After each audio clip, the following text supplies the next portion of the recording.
Hello everyone, and welcome to another production from Planetside Battles. My name is Far, I'll be your main caster today, and with me is... I am Redolent. I am going to be your color caster for what is by far the biggest event that we've done as an organization, and I dare say it's the biggest event that this game has ever done, Farah.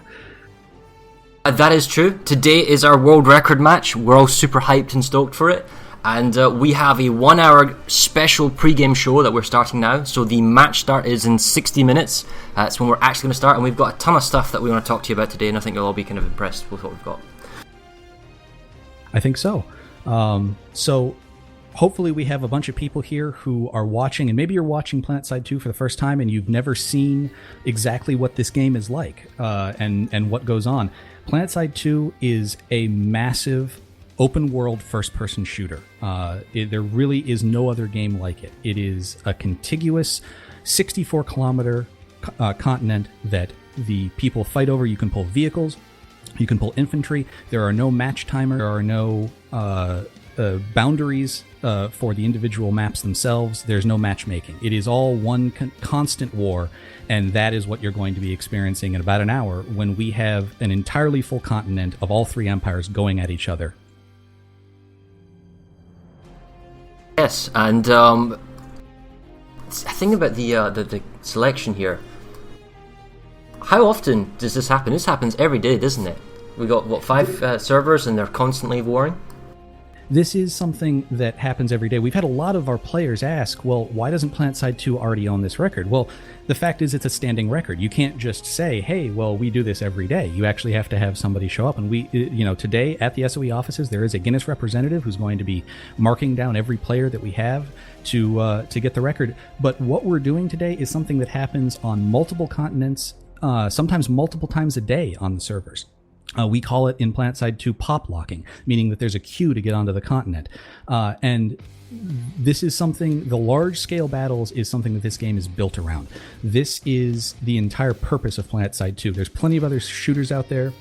There's plenty of other tactical shooters and things like that. You play Planetside 2 because you want the massive battles. You want to look across a field and see 500 people charging at you. You want to see 30 tanks flanking around on the other side of a mountain. There's also the immersion and the consistent playing and the sort of character progression and the fact that you know who your bad guys are. In Planetside, I know who the bad guys are. When I say bad guys, I mean my rival enemy factions, who they are, and I know that's a good guy or that's a decent guy or he's pretty decent, or I killed that guy and I just send him a tell saying haha. That's kind of cool because you don't get that in other type of games. Something that really is a product of why we've been able to do this match is the community in Planetside 2 is unlike any other first-person shooter community I've ever been a part of, and really rivals some of the best MMO communities. There is a great deal of cross-faction talk and rivalry, scrims set up, outside play set up. There's a great deal of talk back and forth between servers, between different continents, between Australia and Europe and the US servers. And that's really what Planetside Battles is built around. We're built around organizing these events and these matches so that everyone in the world who plays Planetside 2 can play against each other. And we've been doing it now for almost going on a year now. And, we just keep on getting bigger and bigger, and the community steps up more and more every time to support us with these events. Right, and I guess we'll get a little bit started here. I'll be explaining the map today for you and the setup we have. Today we have 3 factions. Coming from, we say normally 3 servers when we do server smashes, but we do have our 3 factions are all playing today, NC, TR, and Vanu. And the difference today is that we have players from all 5 servers around the world, so Europe, America, Australia, and I'm sure there's other areas as well that managed to get themselves accounts. And today we'll be fighting on the most sort of asymmetrical 3-way continent we have, which is Hossen. And currently the map is set up as you see on stream. The territory split up is 32% each for NC and VS, and 34% for the Terran Republic. This was done by a flip system of who gets what warp gate, and then who gets ownership of Nason's Defiance. Nason's Defiance starts neutral, so the Terran Republic has to come there and make it fully captured before they can start make pushes in the center. Today's game is a 2-hour territory alert, so we're going to have a battle that starts in about 55 minutes, and it will run for 2 hours, and whatever faction has most territory is going to win. So as a brief rundown, we can see that Terran Republic is in the Eastern Warp Gate. Key bases are such as Hade Skydock, Nason's Defense is a large outpost, and also Bravata PMC with their large north outpost in the southern section where they're joining the VAS. To the east, that's a good point. We actually mentioned the streamers, sorry. Myself and Redland, and we're going to come to the faction organisers and the faction casting teams in a second, but the northern front with the NC and TR, that's going to be covered today by Poonarmers and Hellfox. And are they on PSB 3? I believe so, yes. Yeah, and that's one of our alternate streaming channels if you want to watch that particular battlefront. Myself and Redland will be moving around the map, seeing points of interest, but that'll be a fight dedicated to the Terran Republic new conglomerate kind of grudge off in the north.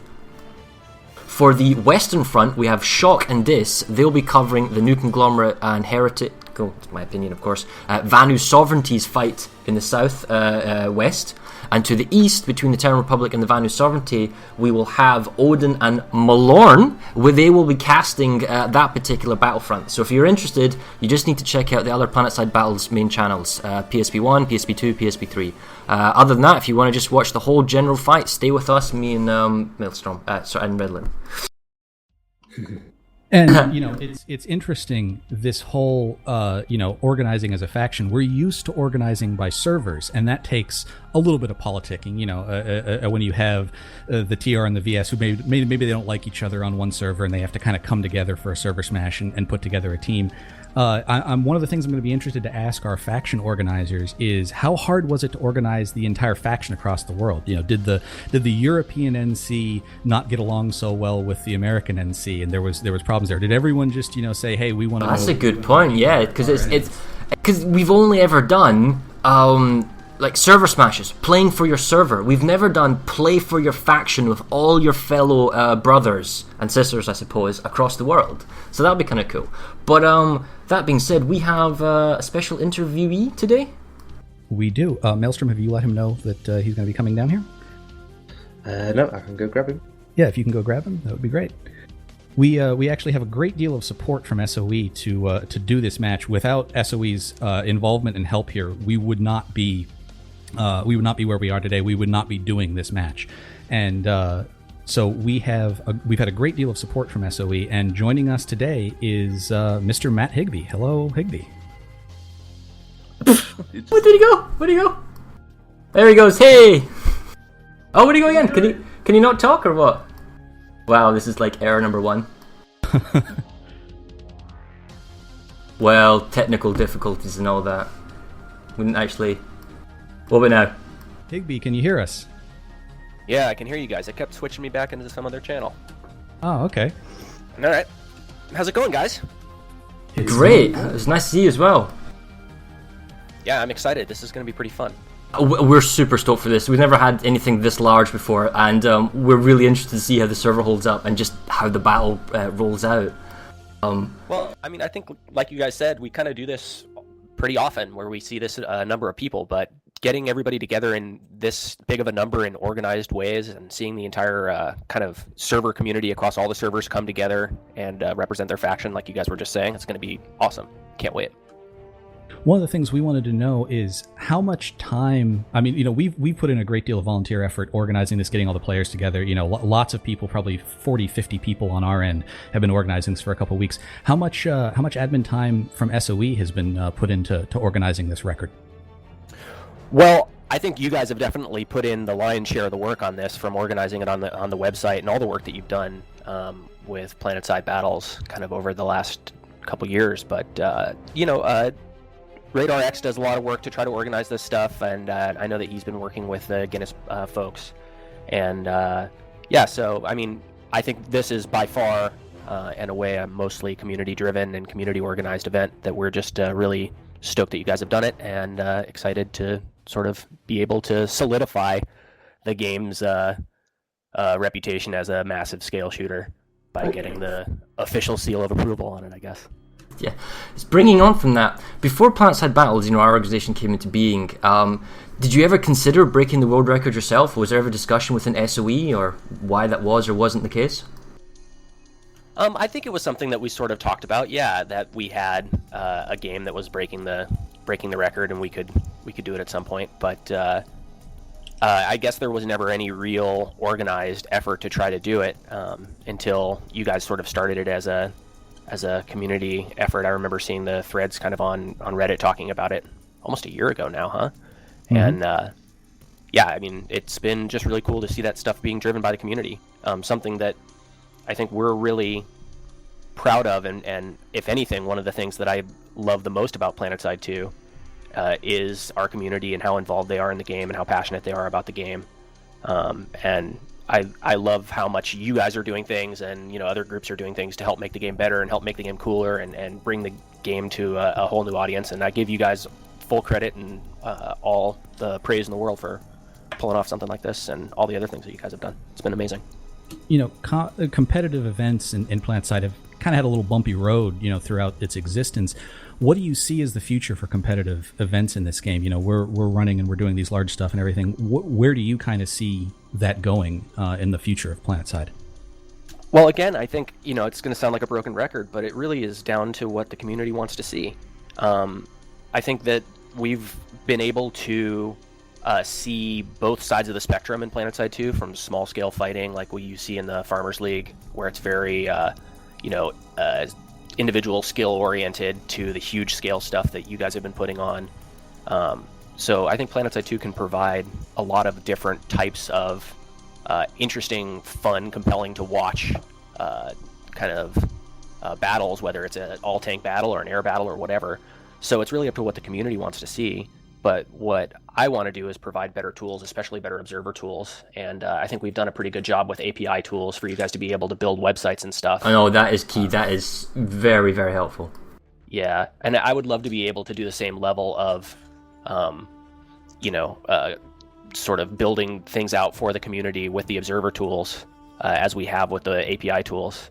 But, it's just a matter of getting the time to do it. Well, I sent a few emails to David Curry, so... See, with the release of Hossin, we finally out of construction phase. What are the base or level designers up to? I mean, are they working on refinement of existing bases and continents, like going back to Indar and touching up, or can we expect perhaps any kind of work on the battle islands? Like, what's Nexus up to these days? Is he just kind of chilling out? Right now, the focus is really on Koltir, which is the new sort of battle island that we're creating as part of the new player experience. And actually, the way it's turning out, it's pretty interesting. So we might end up figuring out some ways to use it in a competitive aspect too, because it's a pretty well-balanced map with really kind of well-put-together bases in the middle. So it might work pretty well as a map for organized matches to go on. So we might see more than just the newbie zone use out of that.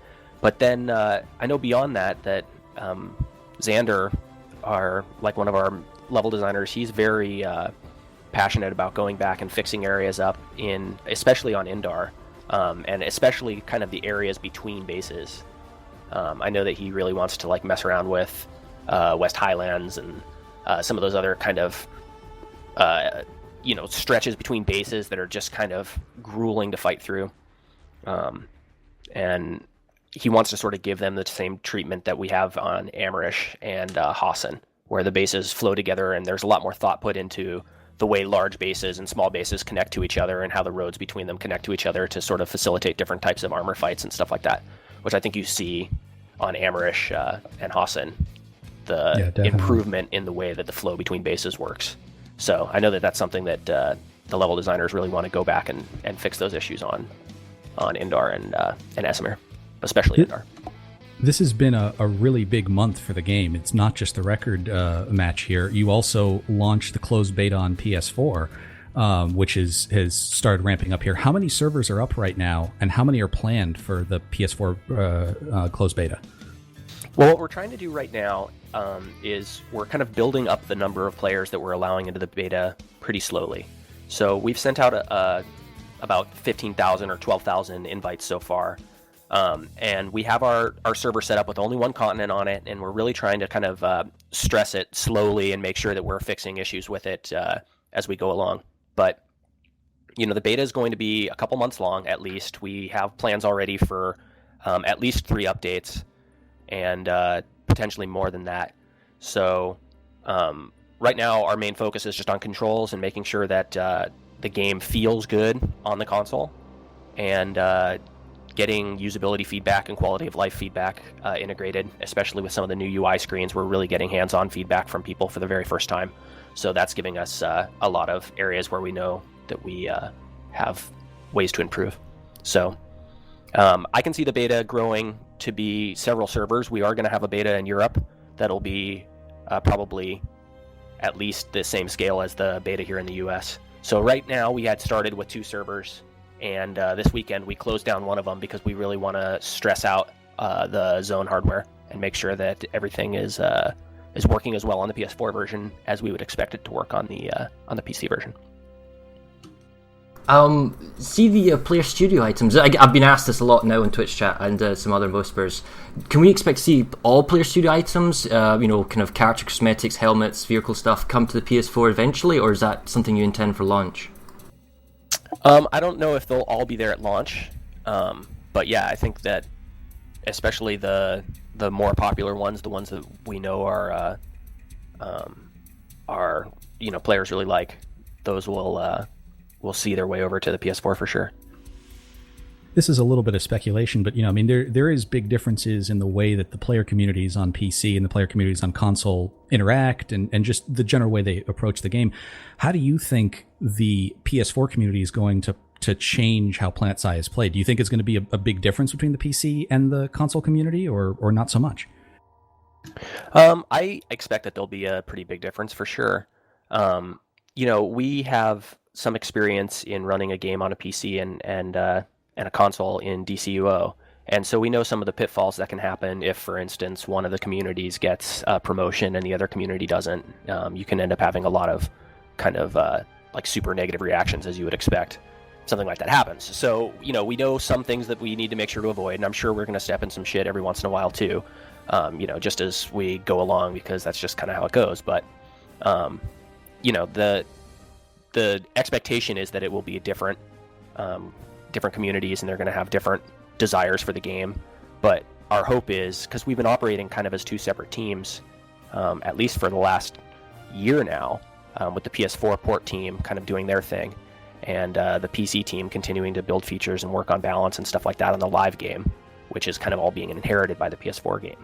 But hopefully with the PS4 launching now and reintegrating the team, we should be able to facilitate the best interests of both sets of gamers and, as much as possible, make sure that we're making decisions that don't hamper the enjoyment of the game for either one of the groups.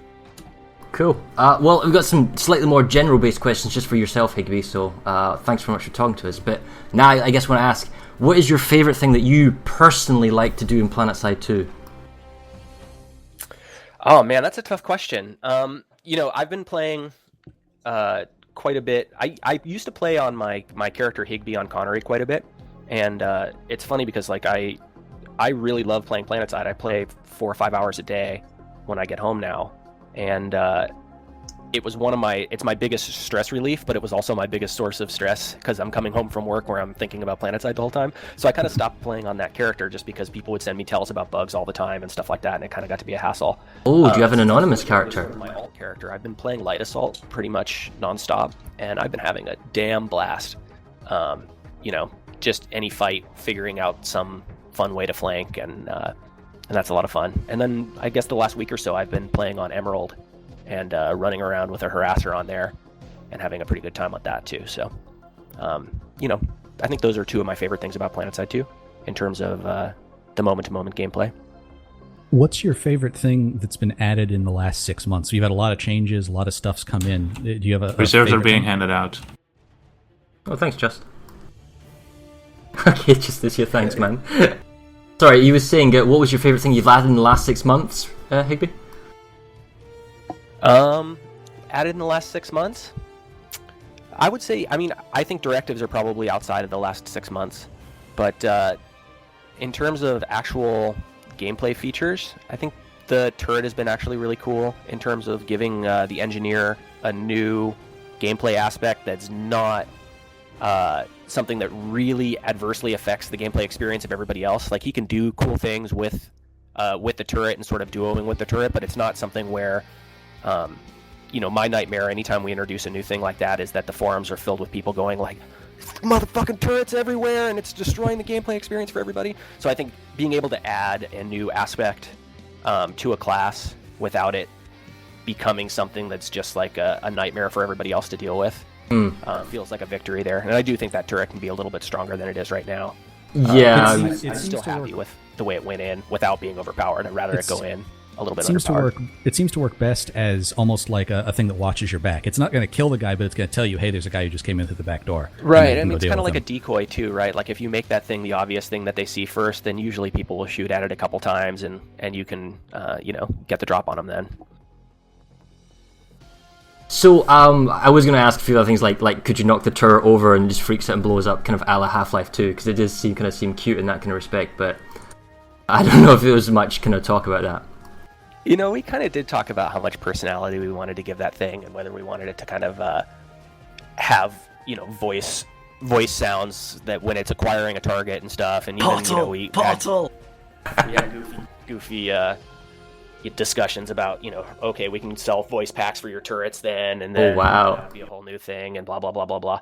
But we kind of decided to go a little bit more primitive with it, and I do want to do something with physics on it, but the only thing that would really affect that is like doing a charge into it, or sure, or a grenade maybe. Impact would do something. Well, we all heard that your react to flinch by tilting over. That would be kind of funny. Sure. We all kind of heard that your best bud, at least as it appears to us, left. Is there any chance? Do you still keep in contact with T-Ray? And is there ever chance of a rum and cola reunion? Yeah, I do keep in contact with T-Ray, and I know he's loving life out there right now, and wish him all the best. And I hope there's a chance for a rum and cola reunion at some point. I love that dude and miss him a lot. There's a large patch on the PTS right now, and there's a lot of vehicle changes that have happened. You had a big vehicle test here a couple days ago. What are you trying to accomplish with those vehicle changes? There's a lot all at once. Obviously, you have a goal in mind. Yeah, there's a couple things that I'm trying to get done. One of the goals that I have is that I want to make the Empire-specific weapons be the more all-purpose ones and move the Nanite Systems ones to being the more situational ones. And that's really tough with weapons like the Halberd being as dominant as they are, and even things like the Cobalt being as dominant as it is in sort of an all-arounder type purpose without nerfing those weapons. So what I decided to do was kind of juice up the Empire-specific ones and give them some, faction-flavored traits, mainly as a way to try to make them more desirable, but also as a way to give all of the Empire-specific ground vehicles a little bit more burst damage and sort of speed up the ground armor gameplay a little bit more. So those were kind of like the main goals that I had there, was I wanted to make the Empire-specific main battle tank and harasser weapons a little bit more appealing, so that people kind of moved away from using the Nanite Systems weapons quite so often.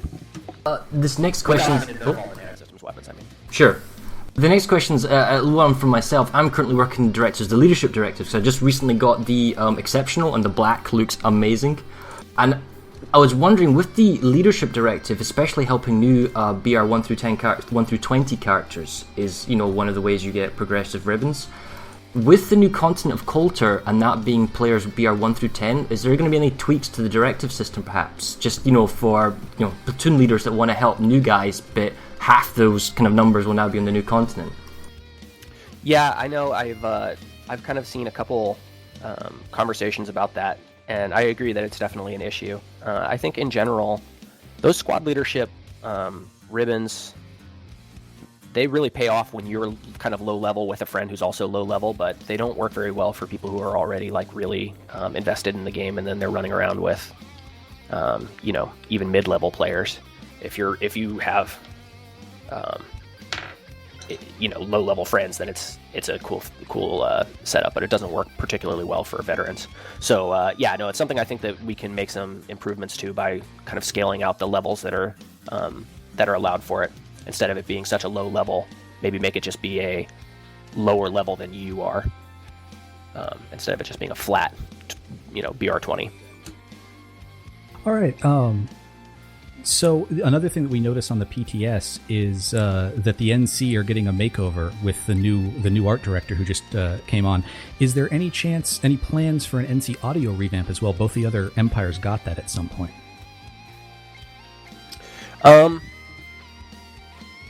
Potentially, yeah. I mean, we redid the VS audio and we redid a lot of the TR audio because we really felt like those ones needed to be differentiated in terms of audio signature and in terms of like audio quality to be able to be kind of at the same level as we felt like the NC was overall. So, of course, there's individual NC sounds that could be made better, but we felt like the Empire as a whole had a better theme and a better kind of overall sound quality, and the other ones were below that. So that's why we kind of upped those ones.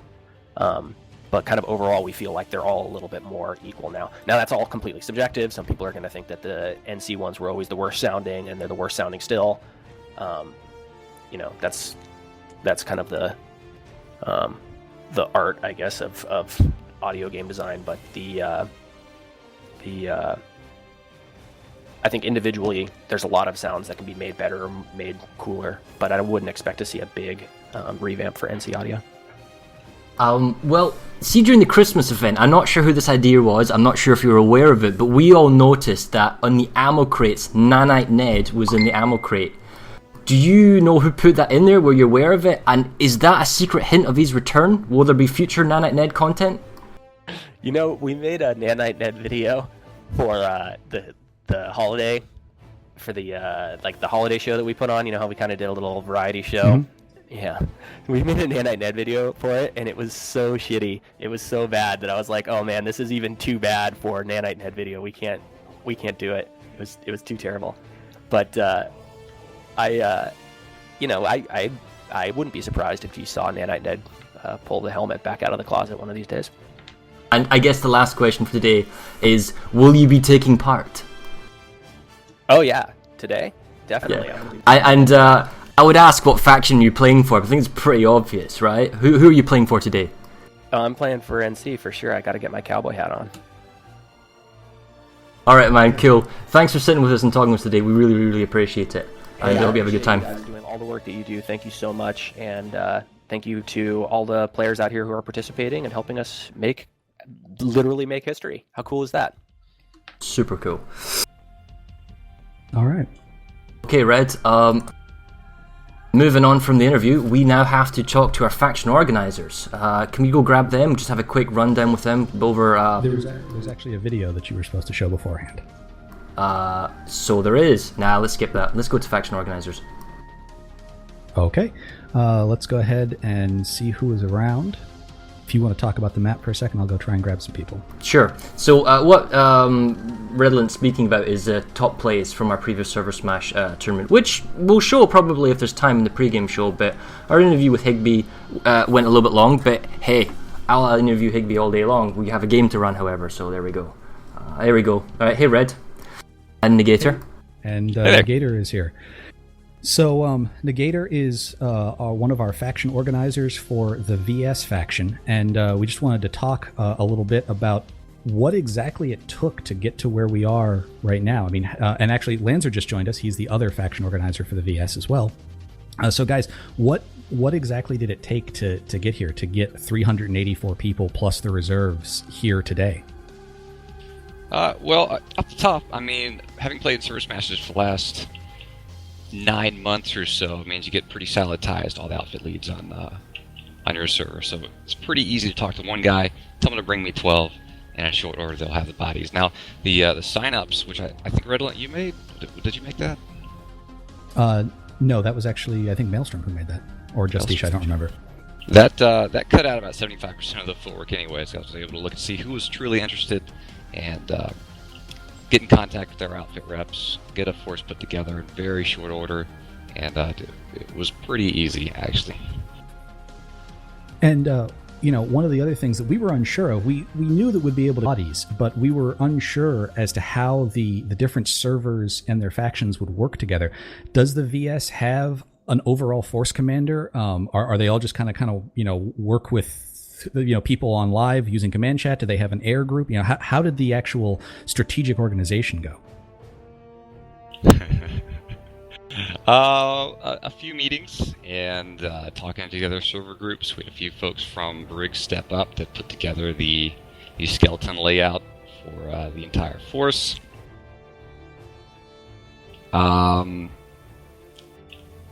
Really, it was like setting up for any normal server smash. We decided where we're going to start, where we're going to hit, who's going where, contingency plan, check numbers, and that's really all that went into it, at least on the surface.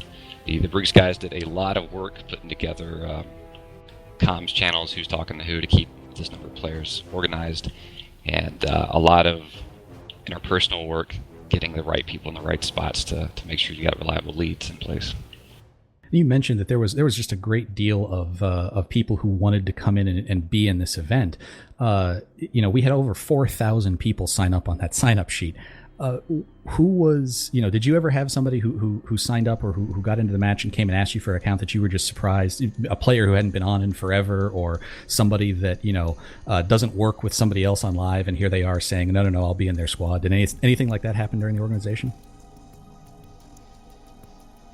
I would say that the vast majority are folks that they're interested in community events. And once in, they were, almost all of them were very happy just to play. Obviously, we tried to get them all with their outfits and, get them the experience they wanted. But, yeah, we didn't have any issues with folks being unwilling. All right.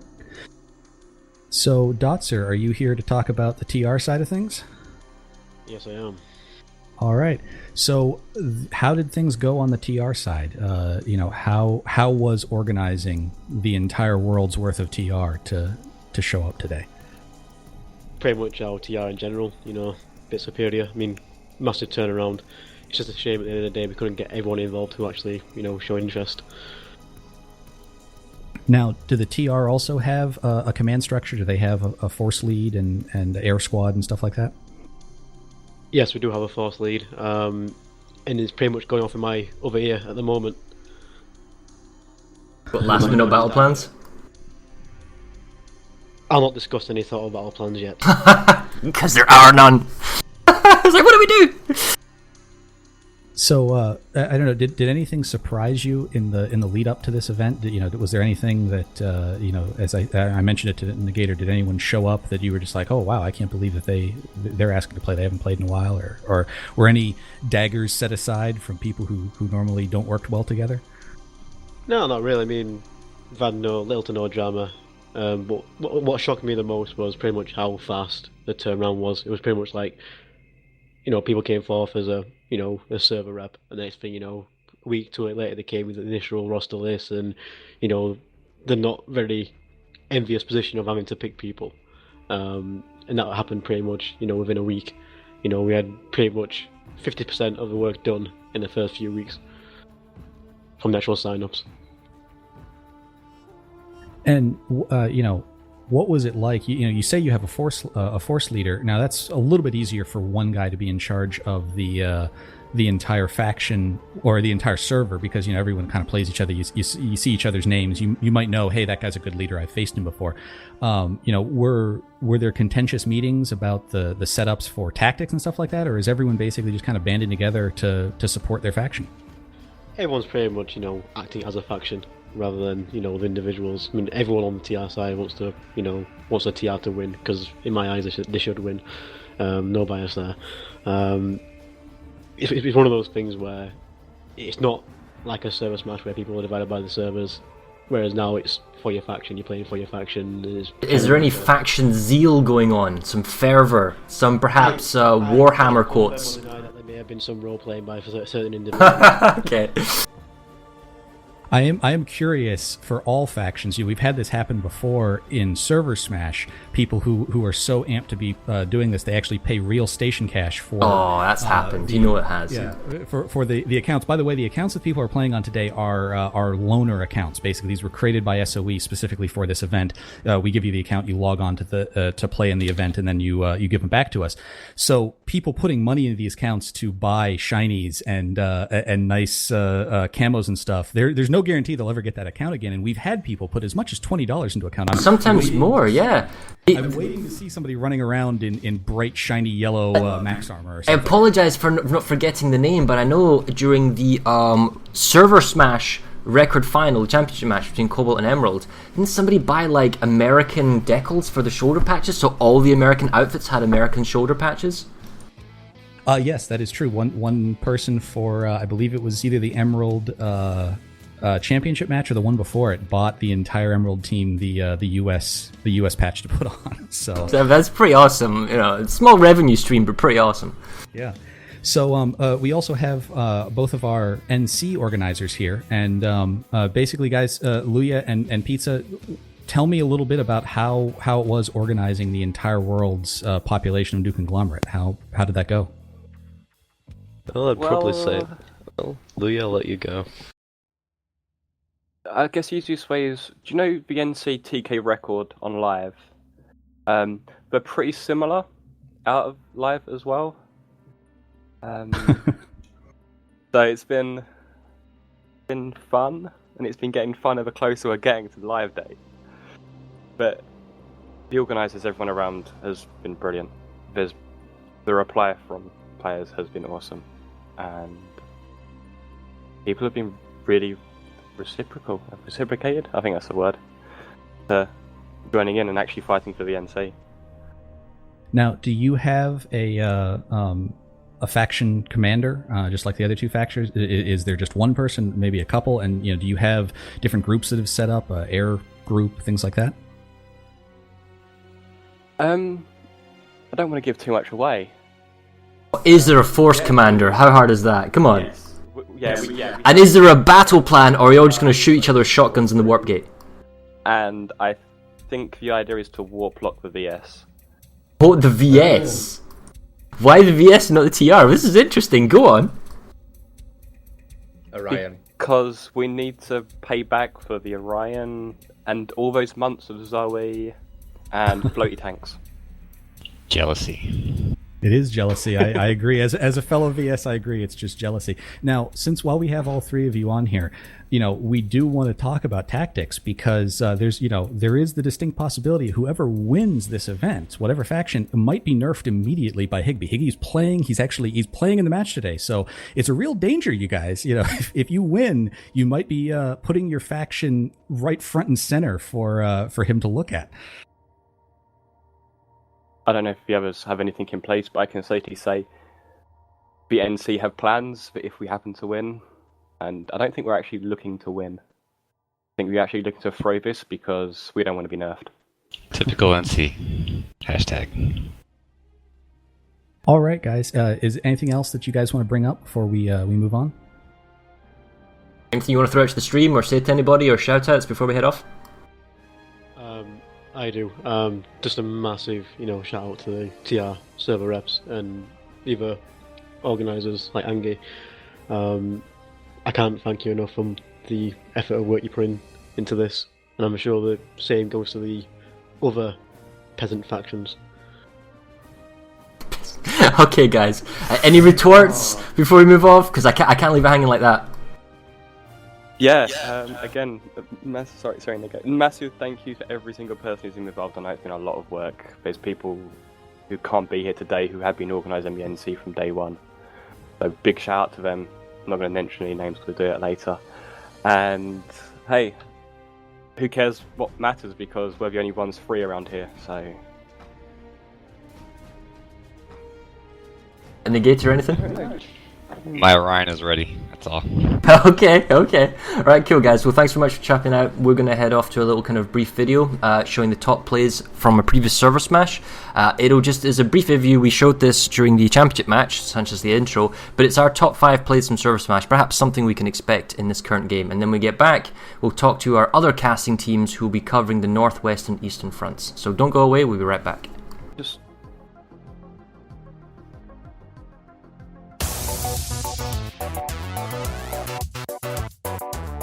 A lot of amazing moments came out of this tourney, from the sheer spectacle of 200 aircraft flying out of the warp gate, to the exhilaration of a last-moment base resecure.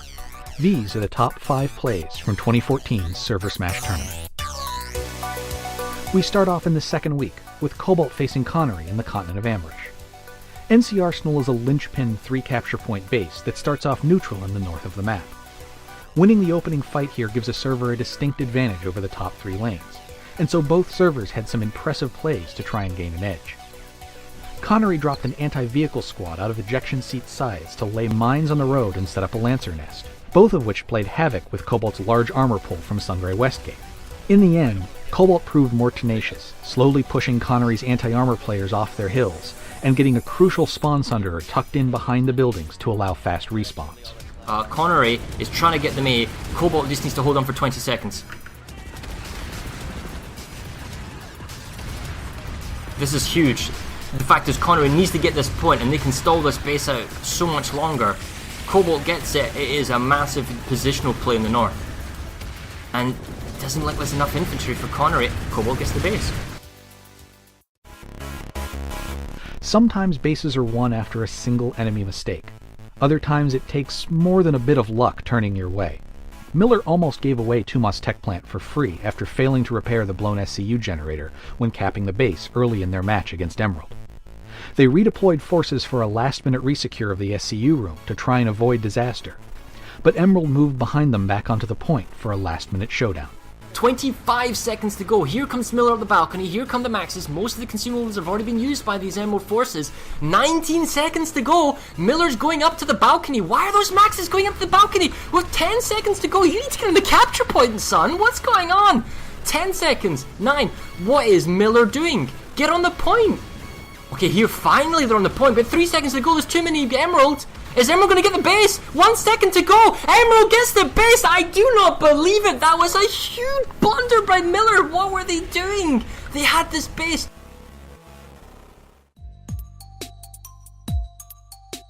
Server Smash victories often come down to the appropriate use of force at the right base and the right time in the game. The next top play is a classic example of feinting for one base and capturing another in return when the enemy moves to counter. Connery has a well-known affinity for attacking tech plants, and it looked like it was in effect again halfway through their match with Miller. However, Connery quickly redistributed their players when Miller came in force to kick them out of the tech plant, and wound up capturing Watterson's Redemption, their real objective, practically without a fight.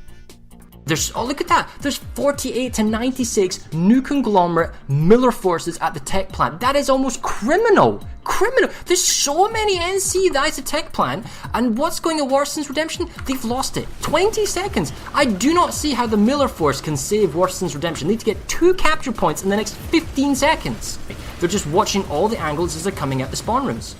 And that's it. Well done to Connery. They have managed to take Watterson's Redemption. Emerald has become known in their brief time together in Server Smash as a server with many different tactics at their disposal. One both Emerald teams are great at is small squad harassment action. In the Emerald vs Cobalt match on Ezimir, a squad of only 7 people from the D117 outfit were absolutely tenacious in their dedication to keep Matherson's Triumph under contention against a much larger force. While Emerald never captured the base, keeping the timer moving in their direction prevented Cobalt from pushing into the weak Rime Analytics lane and deep into enemy territory. This constant harassment by a very small group of players forced Cobalt to spend resources and large amounts of troops against a small squad, and was a substantial reason Emerald won the match. Okay, now they've spawned in. I was going to say the numbers were kind of lying the situation. Here comes the Galaxies, but there's still an Emerald Air Force in the skies. Oh, but there comes Cobalt's Air Force as well. This is an incredibly dangerous It's a critical amount of seconds. It gets exponentially quick at the very, very end. Okay, it's back to 2 minutes 40, but they have to hold on to the A point. Okay, look at the number of reinforcements that are coming on the map. That is a very, very large force of Cobalt's NC now here on the base. And okay, it was close, but I do not see... No, that's it, it's game over.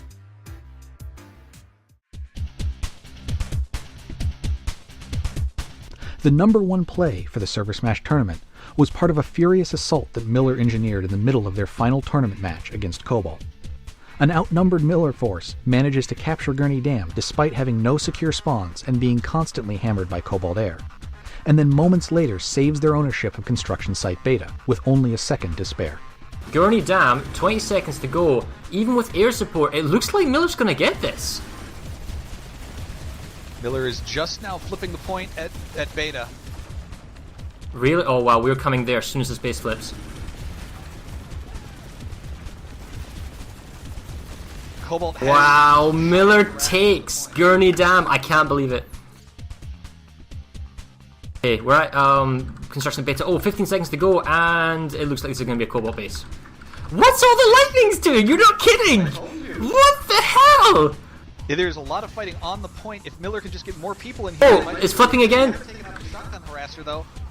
Oh, okay, it's res grenade wards going off. It's so close. Miller needs to get bodies on the floor. The Cobalt still has control of the capture point. Is this Sunder going to come in? Are people going to spawn the Sunder? Are they on the point? Miller's back on the point again. It's razor close. I think Miller might have just gotten away with it. Alright, let me show you all these vehicles, guys. What is going on here? I heard you needed some... It's like the Lightning sales depot. Unfortunately, Miller's aggression wasn't enough to prevail in the game, but their constant assaults kept Cobalt guessing late into the match, making for one of the closest and most back-and-forth server smashes ever.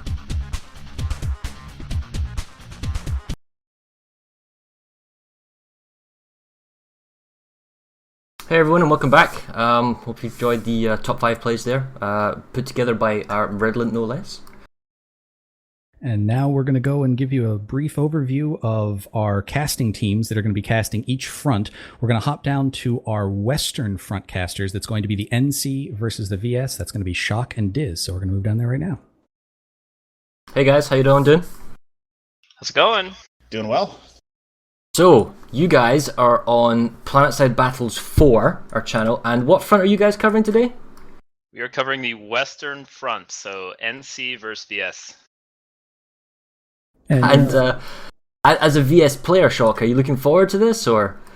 A little bit. I'm looking forward to kind of seeing what's going to happen. I know there's going to be some decent action on this front due to, Hurricane's right there, and a couple other bases, but... the VS have some people on them that I know. I know a lot of my outfit is there, the Future Crew guys, so I'm kind of excited to see what they're going to be able to do today. But yeah, I'm excited. We'll see. I don't really know who's going to overcome. I think it's going to be a really close battle. I've been looking at all of the kind of lists of people, like the NC list, the VS list, even the TR list, and there's a lot of people playing in this, and it could really go either way. Now, both of you guys are, pretty competitive players. You both have very competitive outfits. What's your favorite thing about Planetside 2? Why do you guys, stay in it? Why did you make it your main competitive game for so long? Well,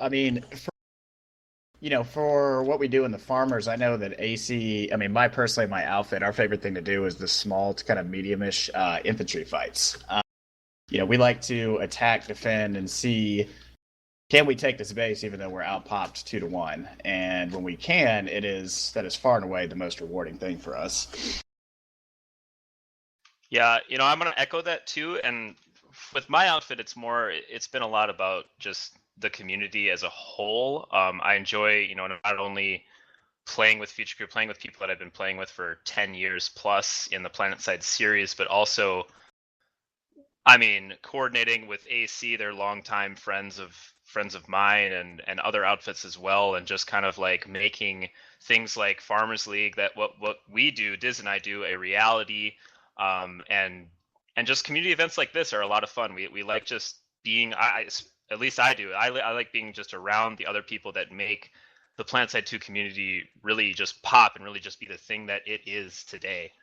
Given the populations, it's probably going to be heavy everywhere, but do you particularly see anywhere between the NC and VS front that's going to be a hotspot? Honestly, okay. well, go ahead. I was gonna say, looking at this, Fort Drexler, depending on who kind of wins the initial push, Fort Drexler and or over to Cairn Station, that lane is gonna be an absolute bloodbath. Okay. Well, we'll leave you guys be, and we're going to jump up now to Planetside Battles 3. That'll be the north front between the TR and NC with Hillfox and Poonarns. So, good luck, guys. If you guys want to watch this particular front rather than a general battle with myself and Redland, then go watch Planetside Battles 4. Hey, guys, how you doing? Doing great. There you are. Sorry. Something really amazing happened. Higby showed up at the Amarish NC Warp Gate and started giving out cowboy hats. No! He's giving out cowboy hats? That's not fair! It was amazing. That would explain the message. Once you've got one, go away. Man, everyone's that. I'm jelly. I'm super jelly. But he's just in the NC Warp Gate. No. This is an unfair advantage. This is an unfair advantage now, man. It's cosmetic morale support. You think you're jelly. The TR are upset because they all went to their warp gate.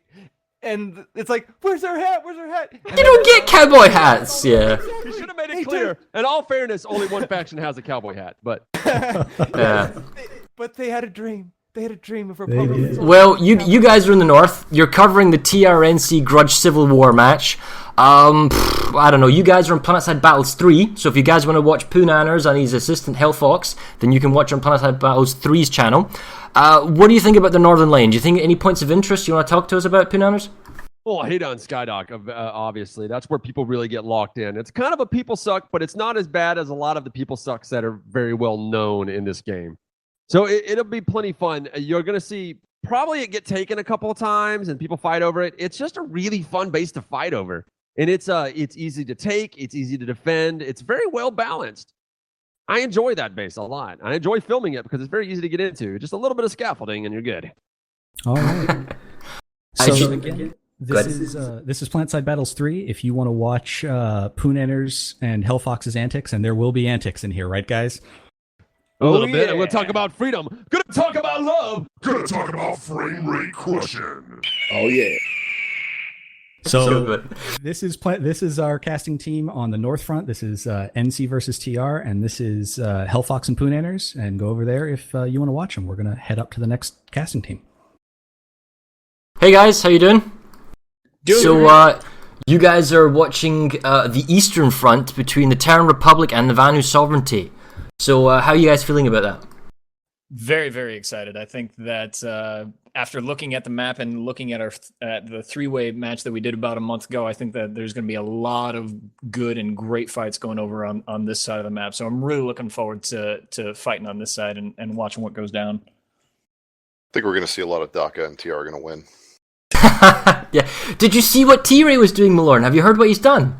What has he done? He is on the NC Warp Gate handing out free cowboy hats. Not T-Ray, Higby. Oh, Higby, sorry, Higby. Higby, apologies. Higby's on the NC Warp Gate handing out cowboy hats right now. It's not fair. They need that. They need that because they don't look nearly as good as TR.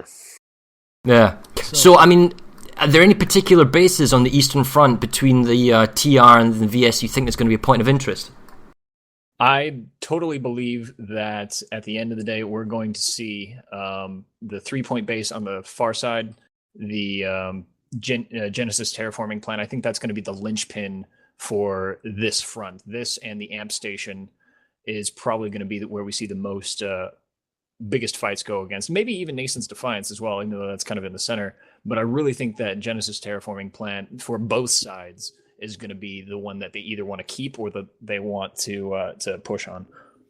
And one of the great things about on this stream, guys, we have very different styles on all the different front streams. And one of the real big gets we got here was having Malorn as our color caster. Malorn used to work for SOE. He was a level designer and he did a lot of work on Hassan. So he's going to be able to give us a lot of really kind of in-depth about bases, about how bases are designed in this game and why some of the fights that you see happening are happening. Because believe me, that isn't accidental. They spent a long time trying to figure out how to get player flow to work and how a match can actually, or how a fight can actually develop within a base. And I guess I've got the question. The unique thing about the TR is the way we did the random rolling system and the selection process, the TR has Nason's Defiance. Admittedly, the capture points are neutral, but how do you think that's going to play into this kind of fight? Because they're kind of in the middle of everyone.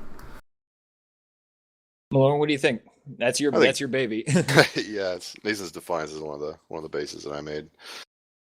Actually on stream, on the Work in Progress stream, if you guys have seen that.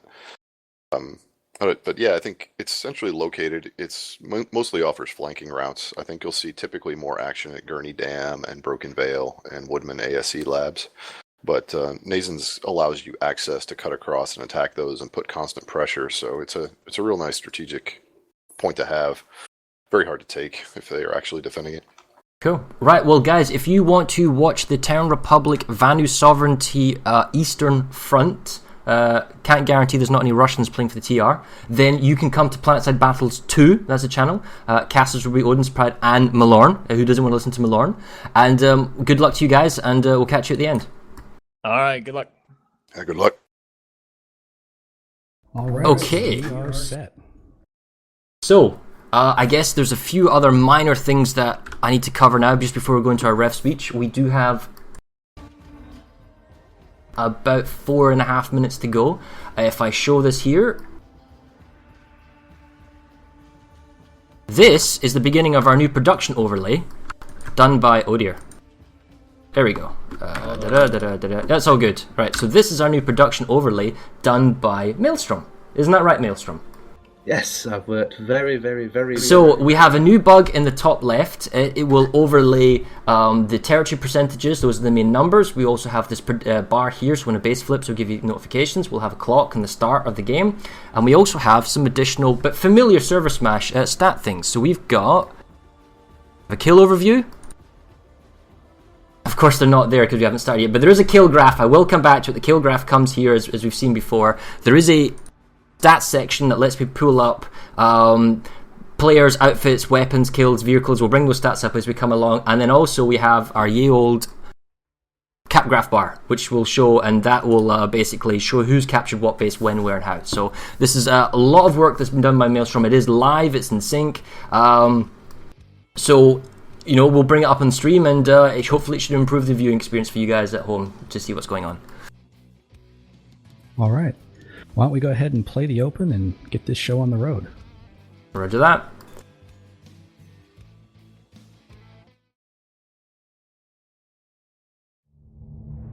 Where we come from, we each fight for loyalty, for freedom, or perhaps enlightenment. But not here. Here we cast aside our disparate beliefs, our barriers and preconceived notions, and band together as a global force to engage in some of the largest competitive battles this world has ever seen. We are the squads, the platoons, the empires and servers, full of players coordinating a complex game of strategy and tactics. This is where combined arms happens. This is where war comes to play. This is Server Smash.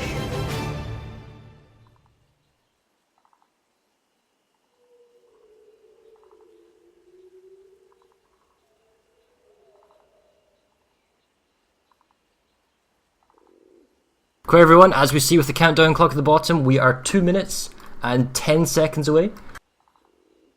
Just about to start Redland. We've only got 2 minutes, as I was saying. Are we all prepped? I think we've got everyone on continent. Justisha is our referee. Did everything look good from your end of how this is going? Yep, everybody's moving over. We're set to go. I'm going to head over to the Terran Republic's warp gate to see their exit. What are you going to do, Red, on the beginning?